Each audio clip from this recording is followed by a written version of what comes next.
نحمدہ و نصلی علی رسولہ الکریم اما بعد فاعوذ باللہ من الشیطان الرجیم بسم اللہ الرحمن الرحیم۔ السلام علیکم۔ آج ہم اسلامی بہنوں کو وتر نماز پڑھنے کا طریقہ، نیت، رکعت اور اگر کسی کو دعائے قنوت یاد نہ ہو تو اس کی جگہ کیا پڑھا جا سکتا ہے اور نماز وتر کا وقت کب سے کب تک رہتا ہے، مکمل تفصیل بتانے جا رہے ہیں۔ سب سے پہلے تو یہ جان لیجئے کہ وتر نماز فرض ہے، سنت ہے، نفل ہے یا واجب ہے۔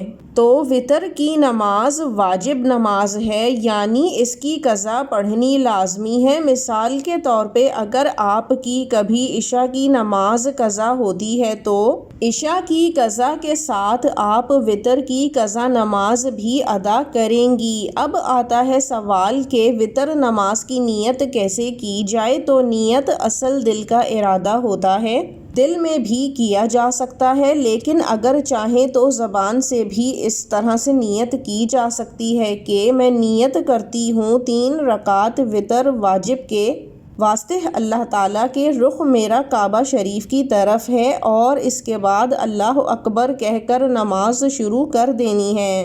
لیکن یہ خیال رہے کہ ہاتھ کانوں تک مردوں کی طرح نہیں لے جانے بلکہ کندھے تک ہی بلند کرنے ہیں، اور چادر جو پہنی جاتی ہے نماز کے وقت اس کے اندر ہی رکھنے ہیں۔ بعض اوقات خواتین اس چادر سے ہاتھ باہر نکال کے اللہ اکبر کہتی ہیں، جو کہ صحیح طریقہ نہیں ہے، اور پھر پہلے بایاں ہاتھ اور اس کے اوپر دایاں ہاتھ رکھ کر نماز شروع کر دینی ہے۔ اس کے بعد آپ نے ثنا پڑھنی ہے۔ ثنا پڑھتے ہوئے اعوذ باللہ اور بسم اللہ نہیں پڑھتے۔ جب آپ ثنا پڑھ لیں گی تو اس کے بعد آپ اعوذ باللہ اور بسم اللہ کے ساتھ سورہ فاتحہ پڑھیں گی، اور پھر کوئی ایک سورت آپ اس کے بعد ملا لیں گی۔ اس کے بعد آپ نے رکوع میں جانا ہے اور پھر سجود میں جانا ہے اور دونوں سجدے کر لینے ہیں۔ اس طرح سے آپ کی پوری 1 رکعت، جیسے نماز میں 1 رکعت ادا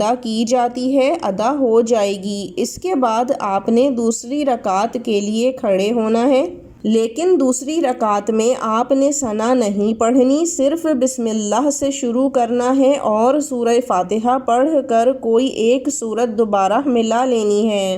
پھر سے آپ رکوع میں جائیں گی اور پھر سجود میں جائیں گی۔ دونوں سجدے کرنے کے بعد آپ نے بیٹھنا نہیں ہے، یعنی تشہد جسے التحیات بھی کہا جاتا ہے وہ نہیں پڑھنا۔ دونوں سجدے مکمل ہونے کے بعد اللہ اکبر کہہ کر تیسری رکعت کے لیے کھڑے ہو جانا ہے۔ پھر تیسری رکعت میں بھی بسم اللہ کے ساتھ سورہ فاتحہ کو پڑھیں گے اور اس کے ساتھ کوئی ایک سورت ملا لیں گے۔ پھر رکوع میں جائیں گے۔ رکوع سے کھڑے ہونے کے بعد دعا پڑھ کر اللہ اکبر کرنا ہے۔